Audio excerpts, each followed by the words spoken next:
உங்களுக்கு ஒரு விஷயம் தெரியுமா? ஆதார் கார்டு மூலமாக உங்களுடைய யூபிஐ பின்னை செட் பண்ண முடியும். இப்போது ஒரு UPI app credit and debit card மூலமாக பண்ணக்கூடிய பில் பேமெண்ட்ஸ்க்கு கட்டணம் வசூலிக்கப்படும் அப்படின்னு அறிவிச்சிருக்காங்க. இந்த 2 விஷயங்கள் பற்றின மொத்த டீட்டெயில்ஸையும் இன்றைக்கி நம்ம இந்த வீடியோவில் பார்க்க போகிறோம். Welcome to zero gravity.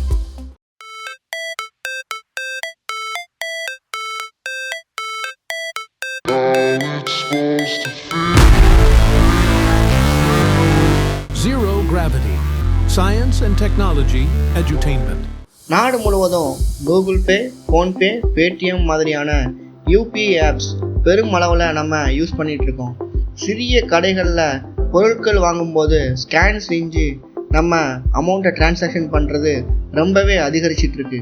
UPI மூலம் பாதுகாப்பாக பரிவர்த்தனை செய்ய 4 அல்லது 6 இலக்க யூபிஐ பின்கள் தேவைப்படுது. வழக்கமாக யூபிஐ பின் அமைப்பதற்கு டெபிட் கார்டு தேவைப்படும்.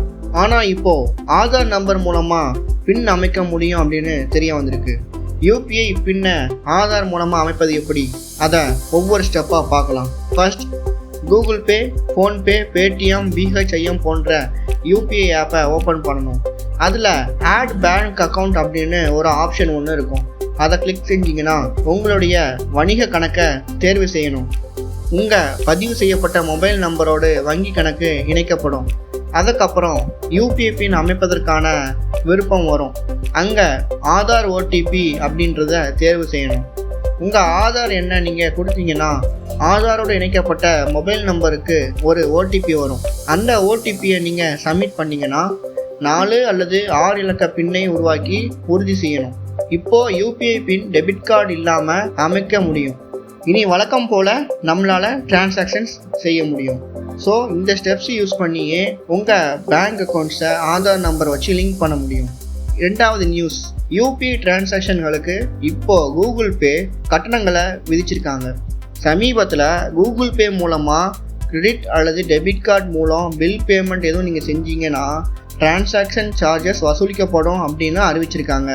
எந்தெந்த டிரான்சாக்ஷன்களுக்கு கட்டணம் இல்லை அப்படின்றது இப்போ நம்ம பார்க்கலாம். ஃப்ரெண்ட்ஸ், ஃபேமிலிஸ் அல்லது ஸ்டோர்ஸ்க்கு நம்ம செய்யக்கூடிய யூபிஐ டிரான்சாக்ஷன்களுக்கு நமக்கு எந்த கட்டணமும் விதிக்க மாட்டாங்க. கியூஆர் கோட் ஸ்கேன் பண்ணி நம்ம செய்யக்கூடிய டிரான்சாக்ஷன்களுக்கு எந்த கட்டணமும் விதிக்க மாட்டாங்க. அது எல்லாத்துக்குமே நாம் ஃப்ரீயாக டிரான்சாக்ஷன் பண்ணிக்கலாம்.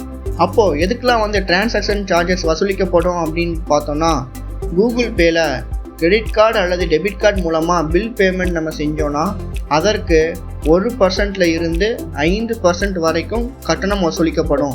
உதாரணமாக 1000 ரூபாய்க்கு சிலிண்டர் கட்டணம் செலுத்தணும் அப்படின்னா 10 ரூபா நமக்கு எக்ஸ்ட்ராவாக டிரான்சாக்ஷன் சார்ஜஸாக ஆட் ஆகும். அப்போது 1010 ரூபா நம்ம பே பண்ண வேண்டியது இருக்கும். இதற்கு பதிலாக நேரடியாக யூபிஐ பின் பயன்படுத்தி பணம் செலுத்தலாம். மேலும் நுகர்வோருக்கு எந்த கூடுதல் கட்டணமும் கிடையாது. ஸோ இந்த ஸ்டெப்பை யூஸ் பண்ணுறதுக்கு பதிலாக யூபிஐ பின் பயன்படுத்தி நீங்கள் அமௌண்ட் டிரான்சாக்ஷன் பண்ணிங்கன்னா உங்களுக்கு ஃப்ரீயாகவே டிரான்சாக்ஷன் பண்ணிக்கலாம். இந்த தகவல் உங்களுக்கு பிடிச்சிருக்கும் அப்படின்னு நாங்கள் நம்புகிறோம். இது உங்களுக்கு பயனுள்ளதாக இருக்கும் அப்படின்னு நாங்கள் நினைக்கிறோம். இது மாதிரியான தகவல்களை தெரிந்து கொள்ள நம்ம ஜீரோ கிராவிட்டி சேனலை சப்ஸ்கிரைப் பண்ணிக்கோங்க. தேங்க்ஸ் ஃபார் வாட்சிங்.